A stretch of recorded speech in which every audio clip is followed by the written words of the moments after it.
Chapter 3, Queen Elizabeth. The next morning, Judy woke up early to eat breakfast with me, even though she didn't have to.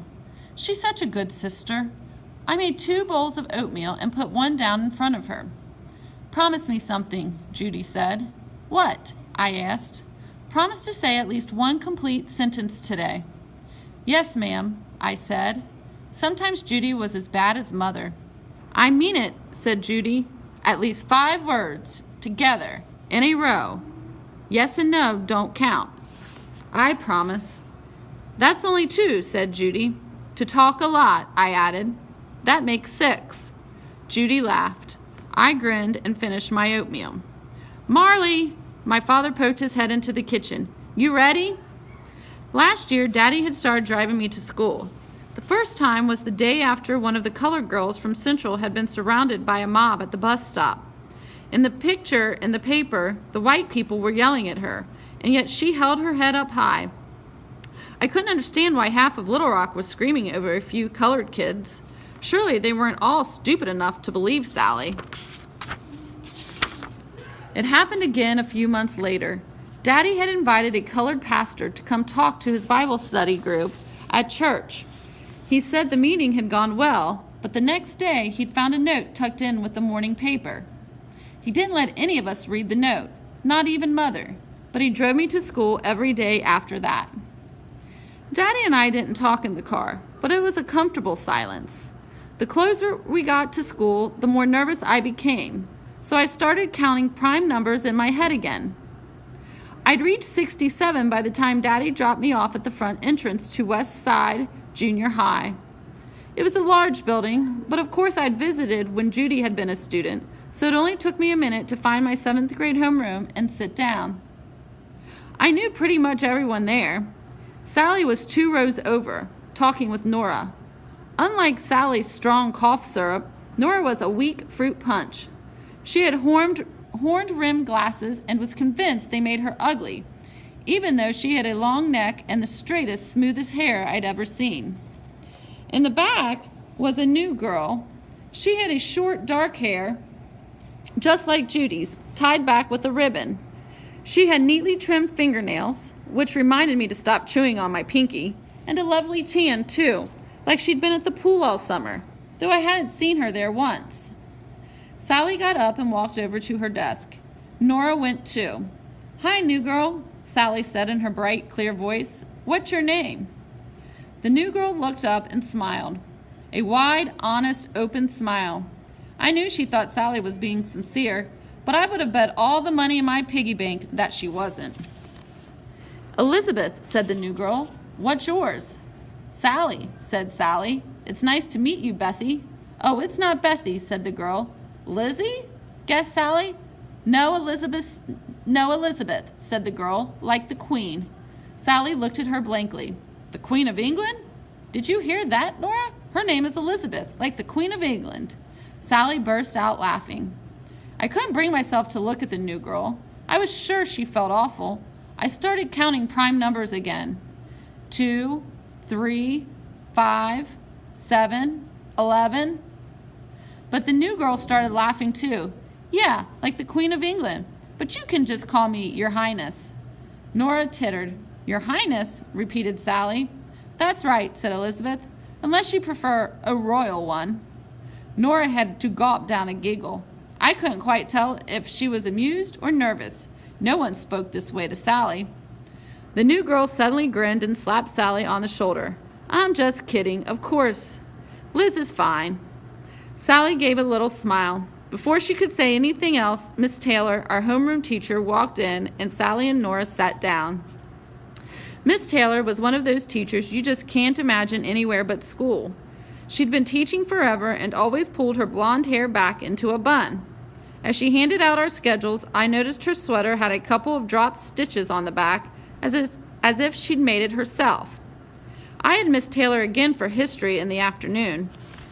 She frowned as she talked, and I couldn't decide if she was plain old coffee or something worse, like the vinegar pooled at the bottom of a jar of pickles, though I'm not sure why anyone would drink that.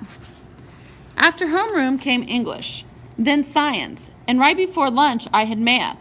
Since math is my favorite subject, sometimes I talk in class, but only if the answer's a number, like 43, or 3,458, or 36.72. But if the answer is 8 apples, all you'll get out of me is 8. You'll have to provide the apples yourself. My math teacher this year was Mr. Harding. It was his first year at Westside, and he was young, almost as young as my older brother. Mr. Harding got to work right away, writing problems on the chalkboard. By the end of the period, chalk dust had turned his hair and his suit prematurely gray.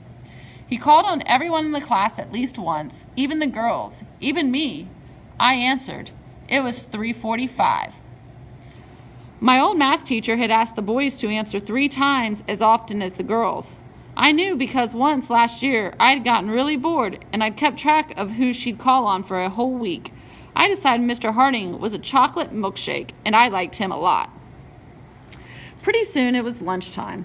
Mother always packed me a lunch because I didn't like to tell the lunch ladies what I wanted. I sat down at an empty table and wondered if Sally would sit with me like she had in elementary school. If she didn't, I'd just sit alone.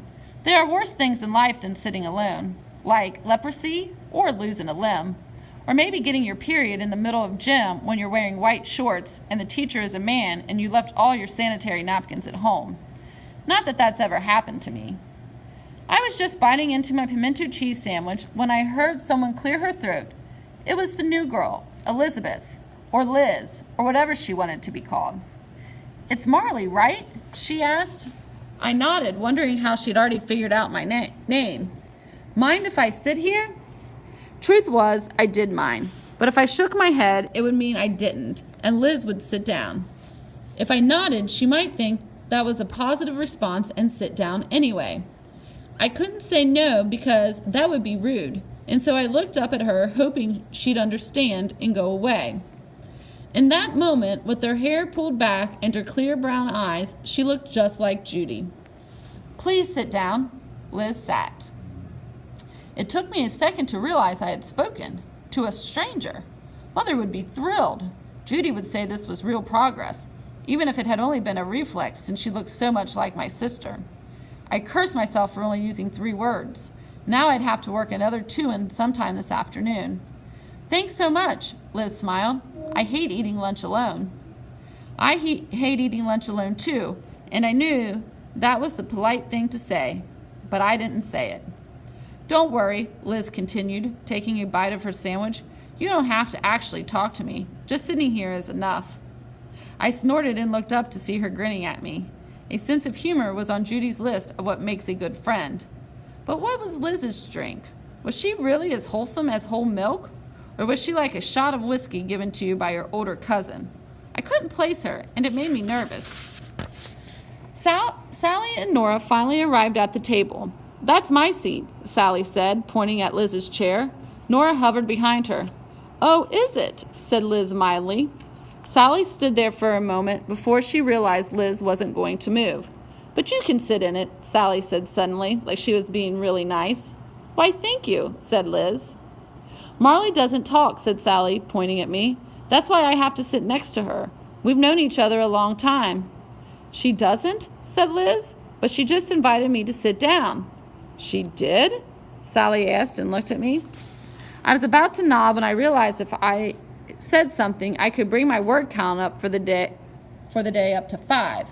So I kind of squinted at Liz until she went blurry and I could pretend she was Judy.